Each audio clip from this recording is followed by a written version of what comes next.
राजा दशरथ के मन में अब एक ही इच्छा बची थी, राम का राज्याभिषेक, उन्हें युवराज का पद देना।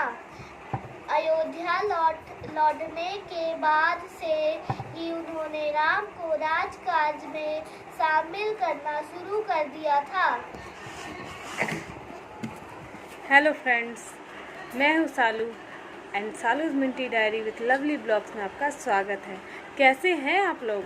आई होप आप सब बहुत अच्छे होंगे। अभी आपने कुछ देर पहले मेरी बेटी को कुछ पढ़ते हुए सुना, हिंदी।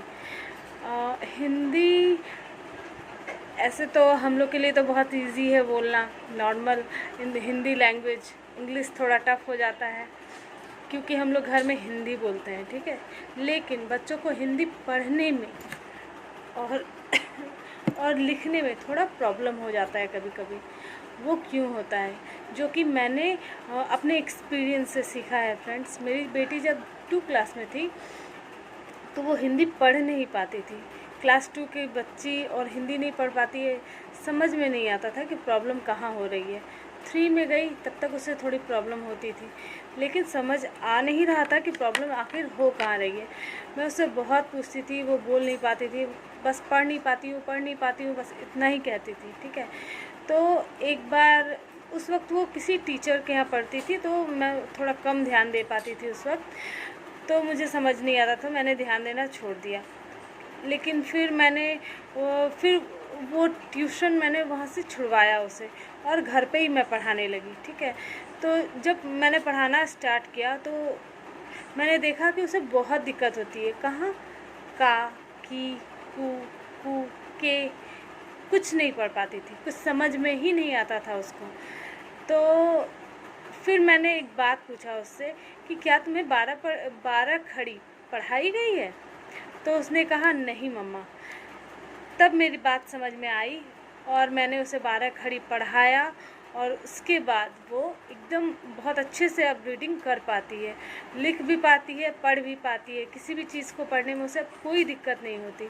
तो मेरा ये ब्लॉग बनाने का, अभी मैं उसे पढ़ा रही थी कुछ देर पहले, तो मुझे अचानक से उसकी ये पुरानी बात याद आई, तो इसलिए मैंने ये ब्लॉग बनाया फ्रेंड्स, ताकि आप लोगों को भी ये दिक्कत ना हो, क्योंकि बहुत सारे लोगों के बच्चे अभी छोटे होंगे। तो क्योंकि मेरी बेटी तो 6 में चली गई है, लेकिन बहुत सारे के बच्चे अभी 2 में होंगे, 3 में होंगे, 1 में होंगे। अगर अभी से उन्हें बता दिया जाए कि हमारी 12 खड़ी क्या है, हिंदी की 12 खड़ी क्या है, तो उन्हें उस प्रॉब्लम का सामना नहीं करना पड़ेगा।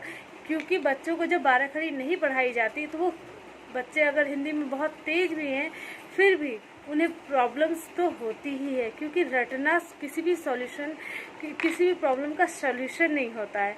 तो क्या आप लोगों को 12 खड़ी आती है?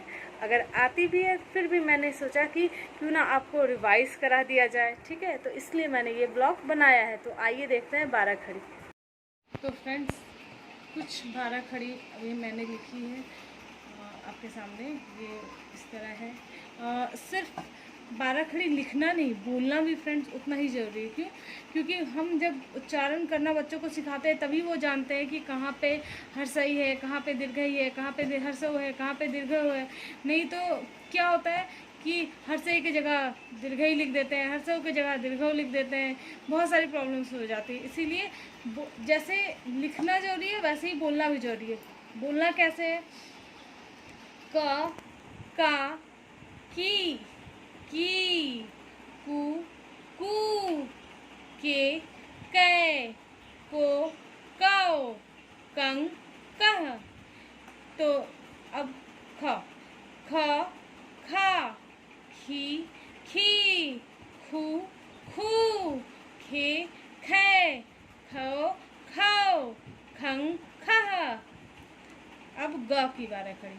ग, गा, गी, गू, गे, गै, गौ, गं, गह। अब घ की 12 खड़ी। घा, घी, घू, घे, घै, घौ, घं, घह। अब च की 12 खड़ी। चा, ची ची, चू चू, चे चे, चो चाओ, चंग चाह। इसी तरह फ्रेंड्स बाकी जितने भी हमारे वर्ण होते हैं सारे की इस तरह से 12 खड़ी हमें बच्चों को सिखानी चाहिए। क्यों? क्योंकि ये बहुत बहुत बहुत ज़्यादा ज़रूरी है हिंदी पढ़ने के लिए, हिंदी बोलने के लिए तो फिर भी हम बोलेंगे ही, क्योंकि ये तो हमारी मातृभाषा है। लेकिन हिंदी पढ़ना और लिखना आज के डेट में बच्चों को थोड़ा टफ लगने लगा है।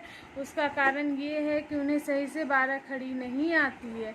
तो आप अपने बच्चों को टाइम पे ही 12 खड़ी पढ़ा दें ताकि उन्हें इतनी दिक्कत नहीं हो। ठीक है? तो